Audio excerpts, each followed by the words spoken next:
akan mulai ibadah kita ya. Kita akan mau memuji menyembah Tuhan. Saya serahkan kepada Ibu Agung. Mari kita bersatu dalam doa. Bapa di surga, terima kasih Tuhan untuk hari yang cerah, hari yang indah. Saat ini kami semua boleh berkumpul secara virtual dalam ibadah Waski Perdatam. Terima kasih Tuhan, kalau kami semua ada sebagaimana kami ada, semua adalah karena anugerah Tuhan. Apapun rintangan, apapun yang kami alami setiap hari Tuhan, kami mau tetap setia mengiring Engkau. Sebentar kami akan mendengarkan sharing hamba-Mu, kami mohon urapan bagi hamba, sehingga apapun yang kami sampaikan dapat diterima dan dapat menjadi perilaku dalam hidup ibu-ibu di Waski Perdatam ini. Terima kasih Bapa, di dalam nama Tuhan Yesus kami berdoa dan bersyukur. Amin.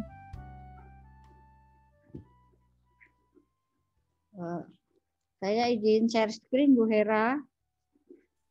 Baik Bu, sudah tadi. Ya. Saya buka. Bisa kan? Bisa.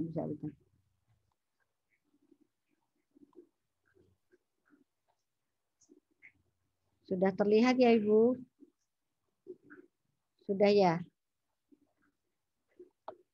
Sudah Ya. Bu, sudah. Baik, hari ini saya ingin men-sharekan mengenai kesehatan gigi dan mulut ya Ibu-ibu, Oma. Bersyukur kalau Oma Kori giginya tidak ada masalah. Tapi juga bersyukur untuk ibu-ibu atau oma yang giginya ada masalah. Jadi di sini kan ada yang masalahnya itu gigi berlubang, ya kan? Gigi berlubang. Kemudian ya kan gigi berlubang. Kalau di sini gambarnya ada yang jadi harus sikat gigi. Kalau sikat gigi itu nanti giginya tersenyum dan sehat, ya. Nah, ini contoh-contoh gangguan yang bisa kita dapatkan sehari-hari di mulut maupun gigi dan gusi. Jadi kalau di gigi seperti yang kita lihat di sini, pada anak-anak giginya suka habis ya. Nah, atau kalau kita sudah dewasa, ada yang ini akar di leher giginya ini nggak tahu kenapa gitu ya, rasanya tiba-tiba kok berubah warna jadi hitam-hitam. Nah kalau sudah hitam begini tidak dirawat, lama-lama giginya akan putus ya, putus mati berarti ya giginya ya, bukan orangnya yang mati ya, giginya saja yang mati gitu. Nah kalau sudah hitam gini biasanya harus dilakukan perawatan saraf gigi, bukan saraf otak ya, saraf gigi. Nah, kemudian yang sebelah kiri ini mungkin ada beberapa ibu, oma yang sering mengalami sariawan. Biasanya juga ada pada beberapa orang kalau dia mau menstruasi, mana sih? Nah, mau menstruasi, dia keluar sariawannya. Ada ibu-ibu kalau yang stres, dia sariawannya sampai 2 dan besar-besar gitu ukurannya, pasti sangat perih ya, pedih dan tidak bisa jadi sulit makan. Nah, atau mungkin ada yang seperti ini kasusnya. Jadi gusinya merah-merah, mudah berdarah kalau sikat gigi, karena di sini di akar-akar di leher-leher gigi, maksud saya di leher-leher gigi sini ada karang-karang gigi ini ya, karang-karang gigi. Nah, karang gigi ini sebetulnya adalah rumah-rumah bakteri ya. Sehingga dia menyebabkan infeksi pada gusinya. Atau yang seperti ini karang giginya. Kadang-kadang juga ada karang gigi yang dia tebal tetapi gusinya tetap sehat. Ya, di sini tampaknya gusinya sehat, gusi luarnya. Kalau yang di sebelah sini kiri ini kan gusinya merah semua. Mudah-mudahan dapat dilihat ya Ibu-ibu dengan jelas ya. Tapi yang pada di sini ini walaupun karang giginya tebal, di sini gusinya tidak tampak merah-merah. Kemudian yang ini biasanya pada anak-anak ya adanya jamur pada lidahnya. Di sini dulu kalau waktu zaman saya masih muda suka banyak anak-anak kecil yang kalau ibunya mungkin agak kurang bersih, kebersihan puting susunya, maka lidah anaknya bisa berjamur ya. Nah, jadi di sini apa yang menyebabkan kelainan-kelainan tadi di atas itu ada mikroorganisme. Kita sebut mikro karena sangat kecil ya Ibu-ibu, Oma. Karena sangat kecil tidak terlihat dengan mata. Nah, sebetulnya di dalam rongga mulut itu ada yang namanya flora normal mulut. Kita ingat ya flora dan fauna.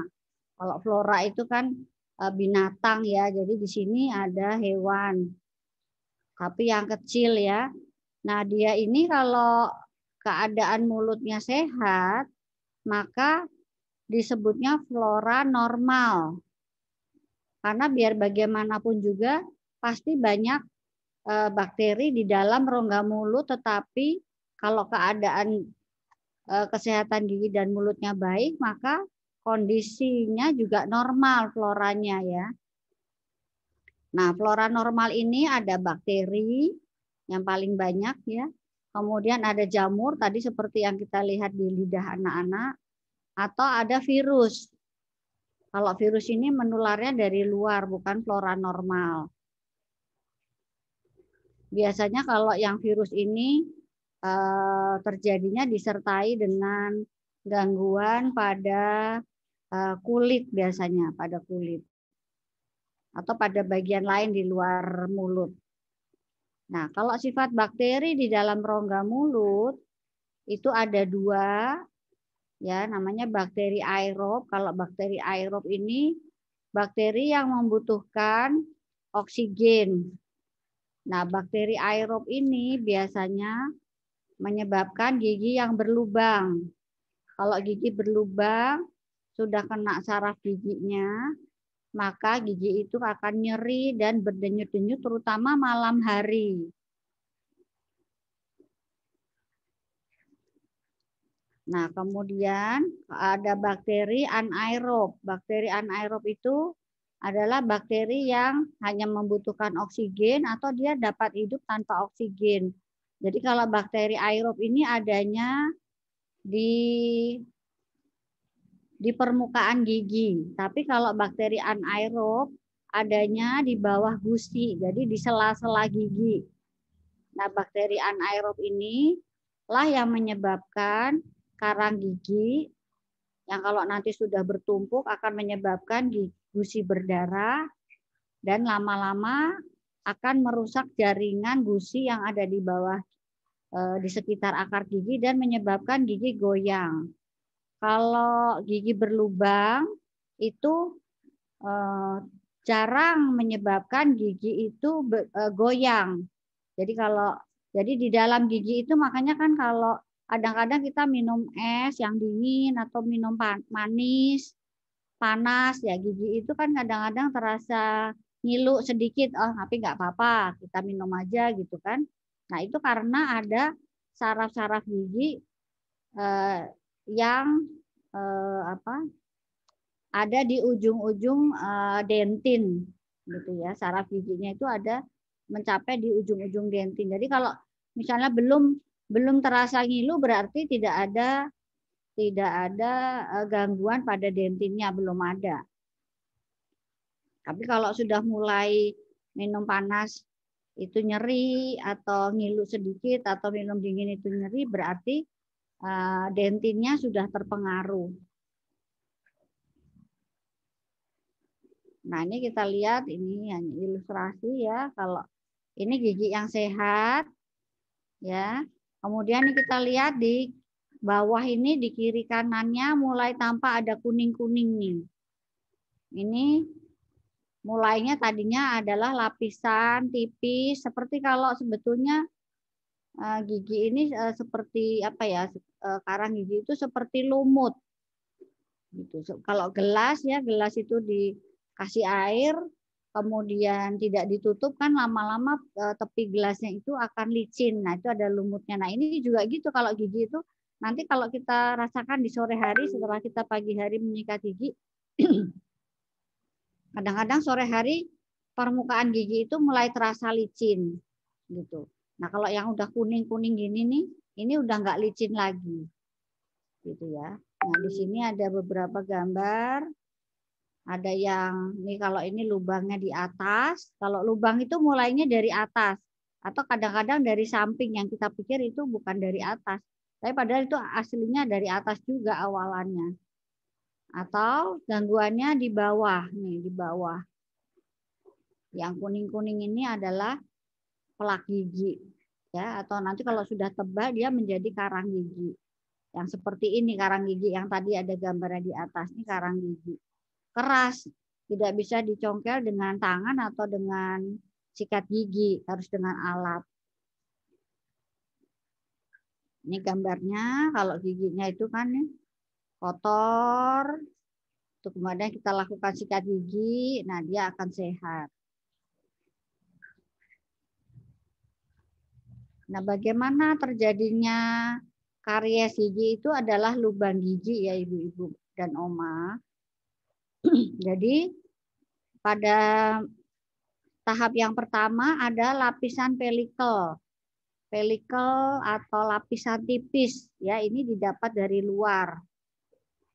Kemudian lapisan itu bergabung dengan sisa-sisa makanan dan bakteri. Jadi bakterinya juga tertentu ya. Bakteri yang menyebabkan lubang gigi itu tertentu. Tetapi di sini juga seperti virus COVID, dia bisa bermutasi, gitu ya. Dia bisa bermutasi, namanya itu juga banyak sekali namanya kalau sudah bermutasi. Nah, kemudian kalau pelikel ini terbentuk, jadi kalau kita sudah sikat gigi, kita pikir kan aman ya, tapi nanti beberapa menit kemudian sudah mulai ada lapisan tipis, sebetulnya kita belum berasa gitu.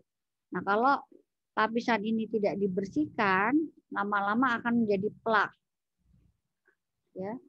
Nah, plak ini nanti dengan adanya asam yang berasal dari sisa-sisa makanan akan menyebabkan penurunan pH, jadi penurunan kondisi rongga mulut ya, menjadi asam. Tapi kita nggak berasa asam sebetulnya.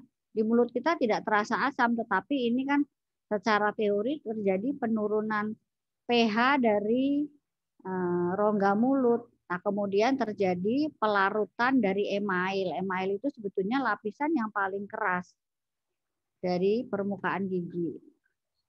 Jadi di sini tadi ada sama ya mikroorganisme, ada gigi, kemudian ada substrat, ini adalah sisa-sisa makanan, nasi atau yang manis-manis.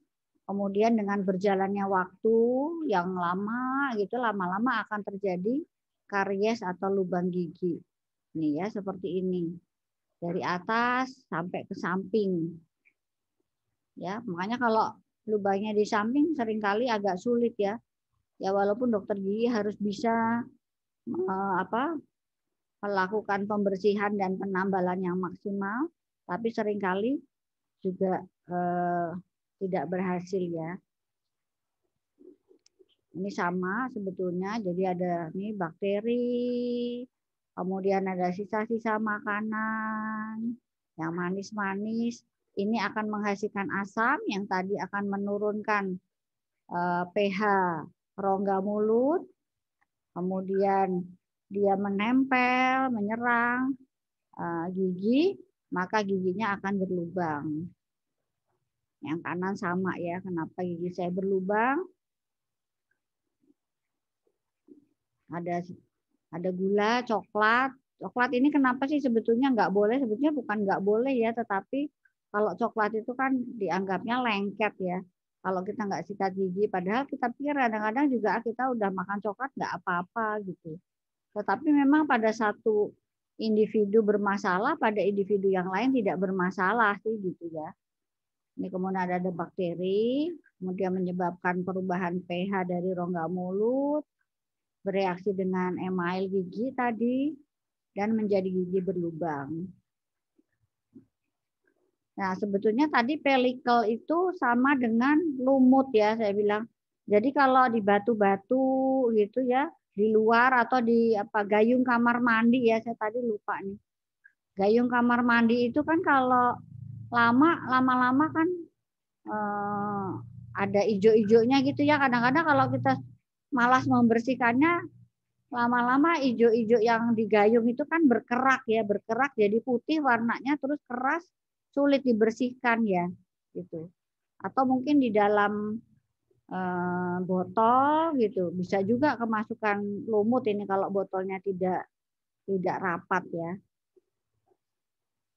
Tadinya kan kalau kayak lumut ini tadinya juga tipis kan, dia tipis lama-lama kan kalau bertahun-tahun ya dia jadi berbentuk suatu tumbuh-tumbuhan, seperti juga bakteri dalam mulut tadi. Kalau pelikelnya tadi tipis tidak dibersihkan, lama-lama akan membentuk karang gigi yang keras. Tadinya sih sebetulnya tidak keras, tetapi lama-lama keras karena terjadi kalsifikasi. Nah ini tadi kira-kira sama ya, ini mikroba yang membentuk lapisan pelindung yang licin.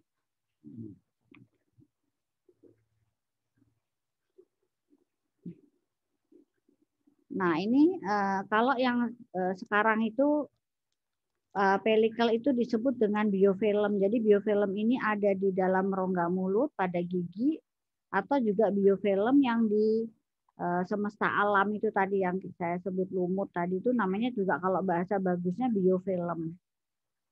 Lapisan tipis yang hidup. Bio itu kan hidup, film itu lapisan tipis. Jadi bakteri dan organisme renik lainnya bisa mengatur diri mereka sendiri dan membentuk biofilm. Lapisan tipis yang tergabung dan dilindungi oleh lapisan kimia yang padat dan berlendir. Tadi makanya licin ya. Nah, bagaimana biofilm itu terbentuk? Ada mikroba, kemudian menempel, lama-lama menjadi kuat. Ya, ini namanya tahap perlekatan. Nah, perlekatannya seperti ini. Awalannya tuh rendah ya, perlekatan. Dia melekat dulu nih. Ini pun sudah terbentuk dari gabungan-gabungan dari bakteri-bakteri. Nah, kemudian mikroba membentuk struktur mirip sebuah bangunan ya, dan memproduksi lapisan pelindung yang berbahan protein dan gula. Nah, ini adalah masa kolonisasi ya. Ya, lama-lama tinggi nih pembentukan biofilmnya. Nah, kemudian jadi di sini ini masa perkembangannya berproliferasi, artinya menjadi lebih banyak ya, bentuknya semakin tinggi. Nah, kemudian yang tahap ketiga ini tahap perkembangan yang lebih lanjut. Jadi sel mikroba bisa terlepas karena dia sudah matang di sini, maka dia bisa lepas. Dia terlepas satu sel dia bisa melekat lagi ke tempat yang lain gitu. Jadi kalau tadinya hanya satu gigi yang terkena karang gigi, lama-lama tak terasa jadi 2, jadi 3 gitu. Tapi padahal sebetulnya awalnya hanya satu gitu. Tetapi ketika tidak dilakukan perawatan yang maksimal, maka satu-satu bakteri ini akan lepas ya, mengikuti saliva dan makanan dan lain-lain, bisa menempel ke gigi-gigi yang lain. Bentuknya kayak gini ya kira-kira tuh ya biofilm bakterinya kalau secara pakai mikroskop kayak gini bentuknya ya. Jadi dia ada koloninya, ada bulat-bulatnya. Kemudian dia ada serabut-serabutnya gitu ya. Serabutnya ini yang adalah lendir-lendir yang saling menempelkan mereka satu dengan yang lainnya. Jadi mereka ngobrol ini, kamu siapa? Kamu siapa gitu katanya. Oh, kamu teman kita. Oh ya udah, yang teman di sini misalnya. Yang teman yang lain di sana gitu. Dia ngobrol ini, kalau dia ngobrol, oh kita cocok semua. Lalu mereka membentuk satu kumpulan kehidupan gitu.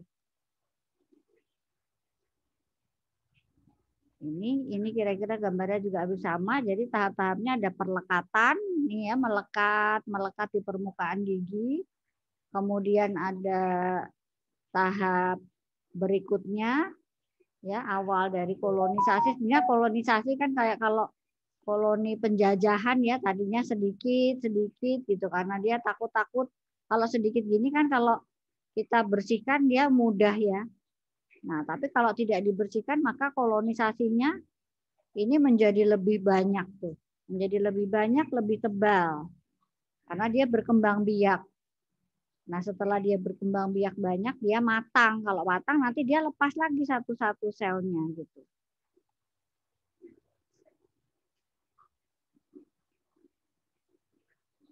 Nah, kemudian di sini ada mekanisme plak dan gusi berdarah ya. Tadi kan di depan udah ada ya.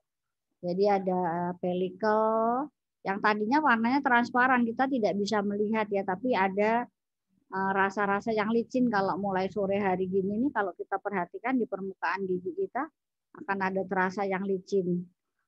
Kemudian bakteri itu akan menempel, tadinya warnanya transparan, lama-lama berubah menjadi kuning. Ya, kemudian akan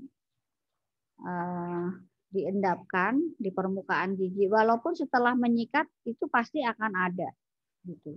Tetapi bahwa dia pelikel ini atau kumpulan bakteri ini tetap ada di situ atau hilang ya karena perawatan kita yang baik gitu ya.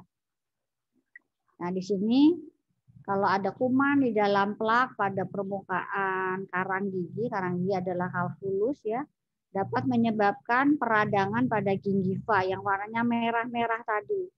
Gitu. Nah, kalau pada merah-merah yang pada gusi itu dia tidak akan mengganggu giginya, sebetulnya dia mengganggunya di jaringan gusinya. Gitu. Dia di jaringan gusinya lama-lama kalau menebal terjadi karang gigi yang di bawah gusi, jadi subgingival calculus.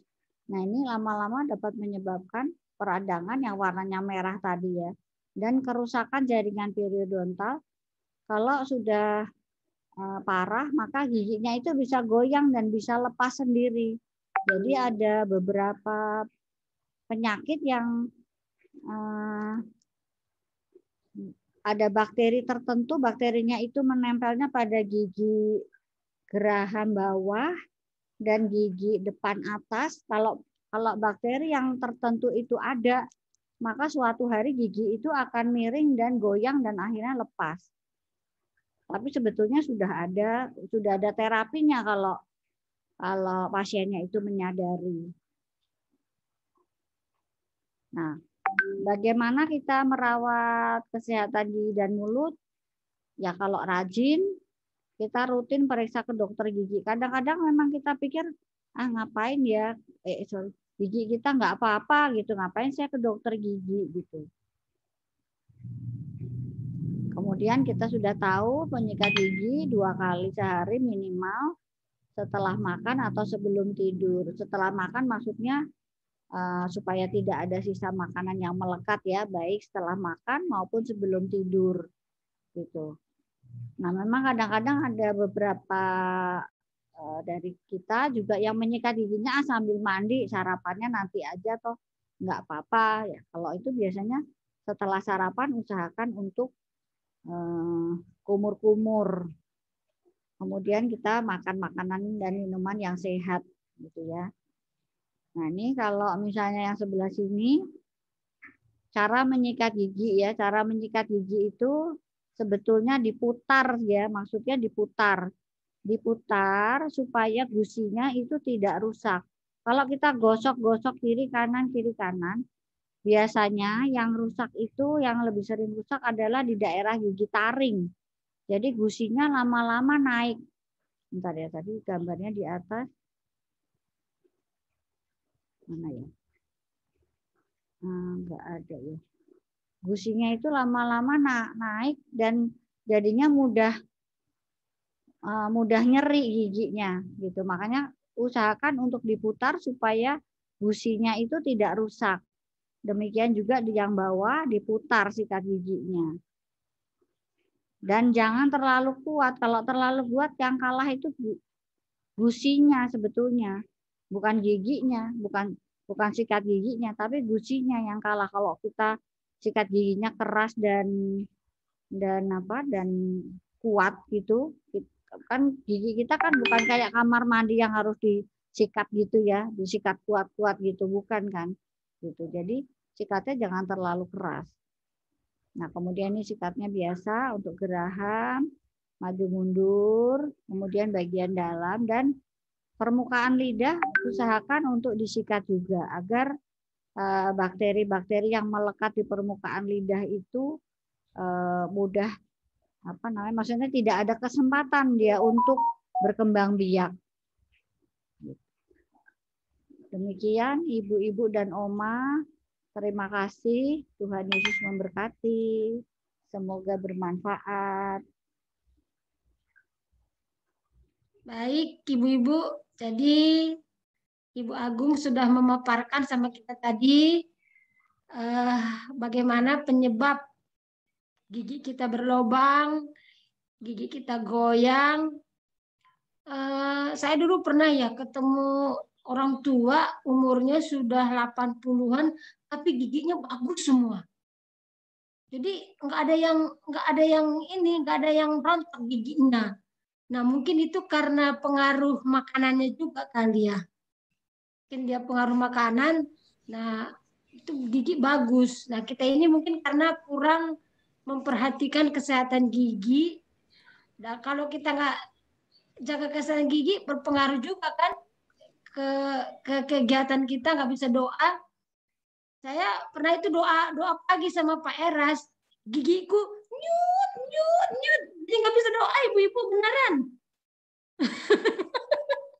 Waduh, emang gigiku juga sama kayak giginya Bu Hera. Gigi saya hancur semua. Di sini udah 2, di sini 2, di atas sudah keropos. Jadi rusak semua gigi saya memang. Nah, itu berpengaruh juga. Karena saya sering sariawan. Sariawan pun kan susah kita nyanyi, ibu-ibu. Coba ibu-ibu nyanyi kalau bibirnya ada sariawan, lidahnya ada sariawan. Susah kan? Haleluya. Nah, susah kan? Nggak bisa. Nah, makanya benar Pak Eras itu bilang, bagaimana kita bisa menjadi corpus delicti itu harus sehat. Sehat. Gigi itu juga harus sehat. Sehat semua. Nah, bagaimana kita bisa mengadakan doa, baca firman kalau seperti tadi sariawan, sakit gigi, bau mulut. Nah, kita juga mulut kita bau, kita kan ketika ada ngomong sama orang ya kan. Kalau kita tutup mulut begini juga nggak enak, bisa kita bebas melayani. Jadi, maka tadi saya bilang Ibu Agung, Ibu Agung kan dokter gigi. Ayo deh, biarin deh kasih ke ibu-ibu bagaimana tentang perawatan gigi, karena itu bermanfaat juga untuk pertumbuhan kerohanian kita. Karena itu supaya kita nggak terganggu di dalam kita berdoa, baca firman, supaya kita nggak terganggu gitu. Mungkin itu juga bisa nanti buat cucu dan buat anak-anak kita. Amin, ibu-ibu. Ibu-ibu, amin. Puas dari ini dengan tentang kesehatan gigi. Ya, amin. Jadi selamat menjaga giginya, menjaga mulutnya, jadi supaya sehat semuanya. Baik, terima kasih Bu Agung untuk paparannya tentang kesehatan gigi buat kami sore hari ini. Untuk ilmunya yang begitu mahal, tanpa bayar, gratis. Jadi kita nggak bayar hari ini, sudah kita paham. Terima kasih, Tuhan Yesus berkati Ibu. Kita kan ibadah waski hari Kamis 2 2 Kamis kembali ya. Jadi Kamis terakhir di bulan ini tanggal 26 ya. Kalau tidak salah itu tanggal 26 kita kembali ibadah.